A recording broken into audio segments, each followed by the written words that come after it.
story number 2, which is technically story number 1. This was an exclusive story that we broke last night at about 11 o'clock. The Seattle LGBTQ Commission voted 6-5-1 on the 15th of October to endorse calling for Mayor Durkan to resign. They don't like you. I don't like you. Yeah, like the thing about, you might be going, well, who's the Seattle LGBTQ Commission? They're actually part of the city government. Their website is a .gov link. It is a panel of 12 people within the community and within the government that were set up to touch on LGBTQ issues. And let's not forget, Jenny Durkan, mayor of Seattle, identifies as lesbian. So this is actually a pretty mind-melting thing that has happened. You know, it's not a unanimous vote. It wasn't close. You had 6 people vote yes. You had 5 people vote no. 1 person abstained from the vote. But this is still a significant issue. And I continue to say that Jenny Durkan is probably in the top 50 or top 100 cities in the United States. She is probably the least popular mayor in the nation. I wouldn't say the least popular mayor for every city. I am sure there's some little town that hates their mayor more than Jenny Durkan is disliked in Seattle. But she has no support. She has no support from the left. She has no support from the right. She has no support from her police department. She has no support from the LGBTQIA community at this point.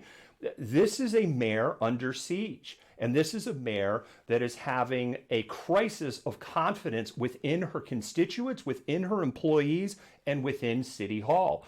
There is practically an open revolt. When I say a revolt, I don't mean militaristic revolt, but I do mean from a thought leadership standpoint, there's practically open revolt against Mayor Durkan at this point.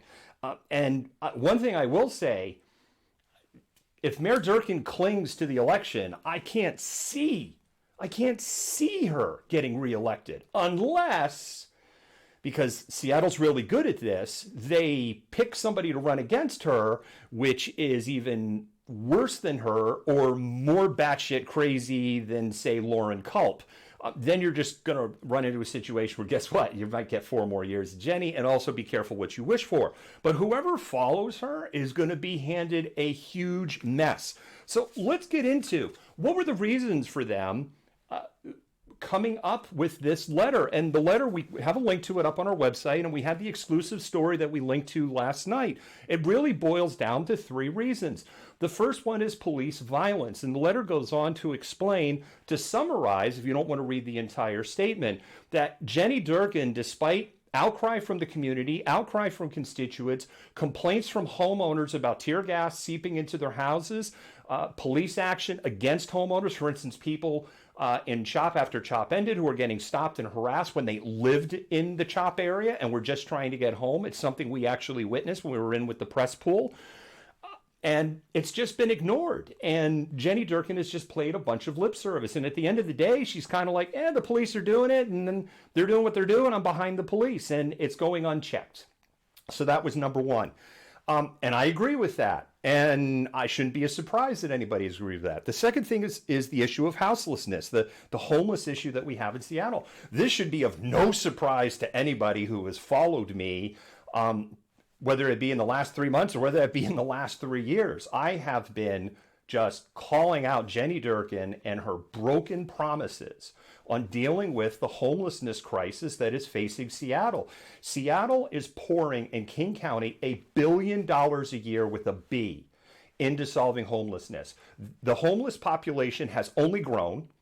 And if you divide it up by the number of people in the last, when I say census count, because we're in a census year, what I mean is the census that the King County does and Seattle does, there are about 12,500 unhomed people. $1 billion comes out to about $85,000 a person. And there's like nothing to show for it. Not only is there nothing to show for it, but if you've been following us and state what's been happening at Cal Anderson Park with the mutual aid effort that has been going on there, and the police coming in and breaking up mutual aid, taking their supplies. We have it on video of the police coming in after taking the food meant for the unhomed, and then like petulant children sitting there and eating it. And no response from the mayor's office from this despicable action. and they have thrown out medical supplies, they have thrown out clothing, and then they threw up this big fence and welded the doors shut at the shelter house. And now the police are just kind of like, it's okay. Now it's fine. We don't have to watch it. And if you go to the shelter house, the fence has been peeled away. Some of the metal doors have been torn back, and it's in worse shape than when the unhomed were in there being ministered and cared for. And on this one, I completely agree. Jenny Durkan has been a failure on the houselessness and the homeless issue and the unhomed issue in Seattle, regardless of your view, whether you're somebody from Safe Seattle, which is just looking for some juicy nugget to put on your page. Yeah, David Preston, I'm talking about you. Or whether you're all the way over on the, on the far left, you all should be infuriated with this. And then the last thing is equitability in budgeting. This is another big area of broken promises, and the Black, Indigenous, person of colors community, and particularly the Black community within Seattle, has received another slap in the face, where this $30 million equity fund, which was set aside. Now let's go over the history of this. This was created, part of the $30 million came from taking $154 million worth of public land in South Lake Union and selling it to private enterprise. They took your property, Seattle, property you own, sold it on the market, and then put that $154 million in their pocket. And then $30 million of that was going to be allocated for low-income housing and equitable housing, and to provide better development, particularly down in the south side of Seattle, where the Black neighborhoods are. And you know how much of that $30 million has been spent since that fund was set up? You want to guess? I'll tell you what the answer is. Zero. $0, 0 cents. Not one penny of that $30 million. So they've pulled it out. And they're taking it out of the budget going, well, you know what? None of the money got spent in the first place, so nobody's lining up to spend the money, so I guess you don't need the money. How come nobody's asking where $154 million of taxpayer-owned property sales went? That's the question you should be asking, Seattle. And that's a question, David Preston, if you really want to stop pretending that you serve Seattle, that's a question you should be asking the leaders of the city. And not blaming the unhomed for the problems that we have here. Because you're getting fleeced, Seattle, and there's no good answers from this. And so this $100 million, like, oh, we're going to take this $100 million, it's just a shell game. They're just playing a shell game with the money. And these three core issues, and I've embellished a little bit, and I've editorialized a little bit, and so I don't want the LGBTQ Commission to come to us and go, look, I will freely admit I've editorialized on some of this. But all of this is just added up to an issue of there is no confidence in Jenny Durkan. They don't like you. I don't like you. And so, Jenny Durkan to resign.